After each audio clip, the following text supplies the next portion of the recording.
Hello and welcome to Retro Cars Reborn. I am Lee and welcome back because I've not been in here in a while. One, the UK was experiencing a ridiculous heat wave, so in here, being so close to this garage roof, it was absolutely burning in here. It was like, you couldn't even come in here, it was ridiculous. I even started to make this ginormous fan so that it was a little bit easier to work in here, but all that happened is it became a hurricane of destruction because it's just flat out or nothing. So then, what am I going to look at in this episode? We're going to do a bit more on the engine conversion for the Capri. We're going to actually solve an issue today, I think. We're going to solve the flywheel and clutch issue. So we'll have a look at that. So, I've had multiple of these engines because I've had multiple MR2s. So I have actually got two flywheels. They're both looking terrible surface condition, but we'll have them resurfaced. So my original plan was you get the 2-litre Pinto's clutch plate and pressure plate, re-drill the holes on this, mount it, job's a good one. Then I got them side by side and I was like, the clutch plates are very, very similar size. So your Toyota one is 212 diameter millimeters, and the Pinto is 215. So it's so close. And normally when you fit a clutch plate, you've got enough wiggle room to move them about and whatever. So I was like, so there's got to be enough wiggle room, surely, for the Pinto clutch to fit in there. So look at that. It's practically a perfect fit.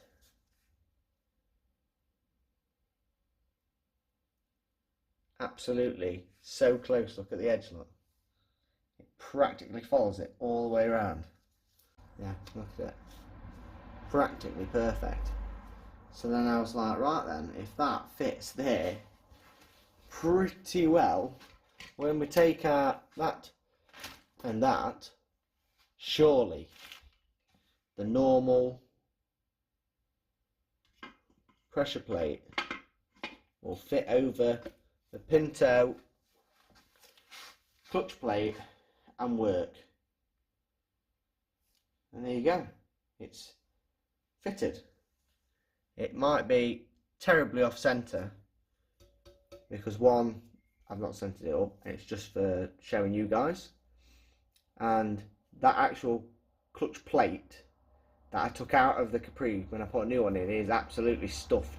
The center moves about, all the springs that are supposed to take up the smoothness and the slack, it's all destroyed. Like, look, you can practically just shift it about inside, look, so you know it's got movement either way for it to be not a problem. It's not going to hit the sides, it's not going to hit anything. So my plan was now at the minute is use original Toyota flywheel, Pinto clutch plate, friction plate, Toyota pressure plate, and then literally we'll just bolt it together and I'll show you the result. Right then, so we've bolted it down, look.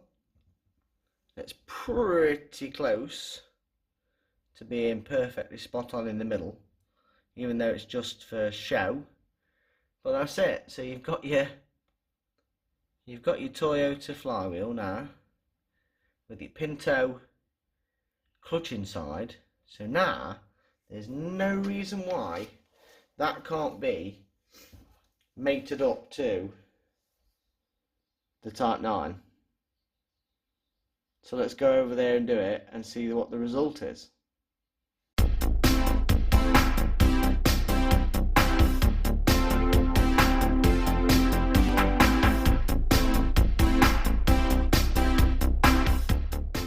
So we've got Type 9 gearbox, Toyota flywheel, Toyota pressure plate with the Pinto friction plate inside, and as I said earlier, it requires it to be in the back of that engine to actually support the Type 9's main shaft properly. So we've just used this jack here, look, just to take the slack out of it, look. And so we've already solved our power to the Type 9 issue.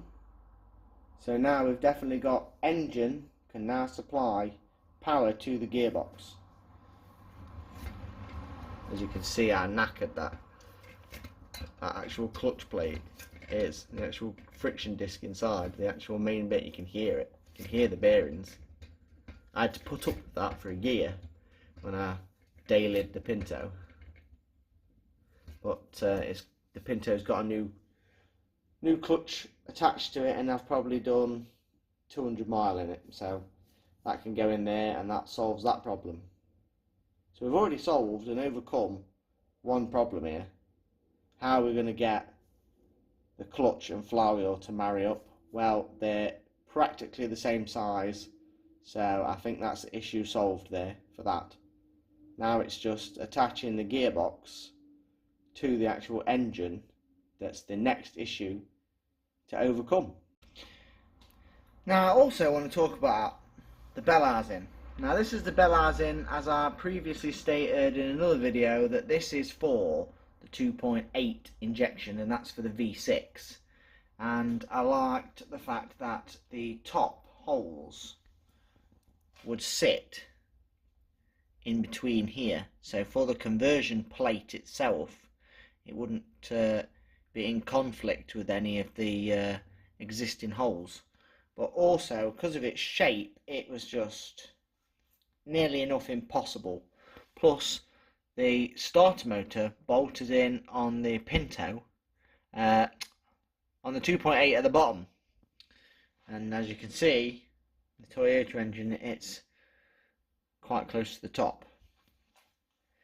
Now my issue is I bought another flywheel for a diesel. Again, it goes on the Type 9, but it's a flywheel for a diesel, a 2.3 Granada or Sierra, and it never arrived. So I had to get a refund from the seller off eBay, and I had to find another one, and because they're quite rare, it was quite difficult to track down another one, but I managed to get it, and here it is. As you can see, look, the flywheel fits inside perfectly with plenty of space around it, and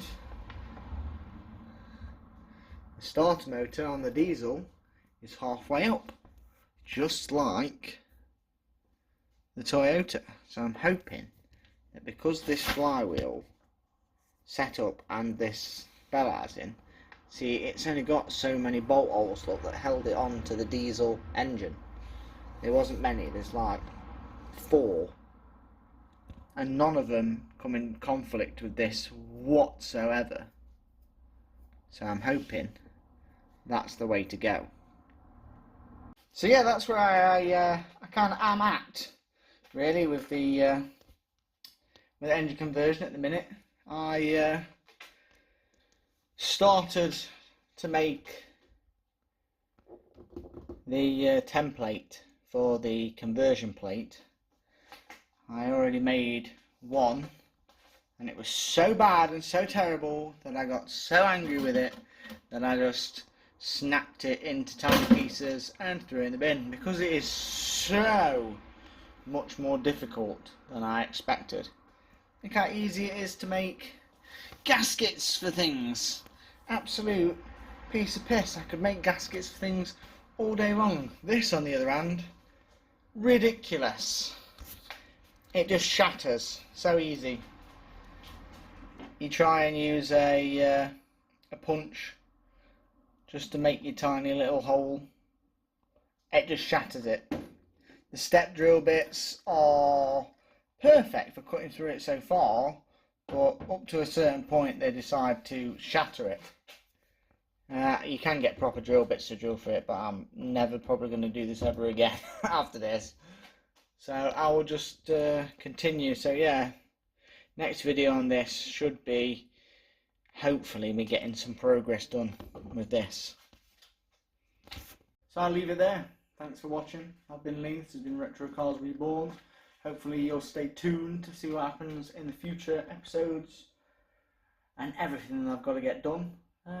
Thanks for watching again, and I'll see you in the next one.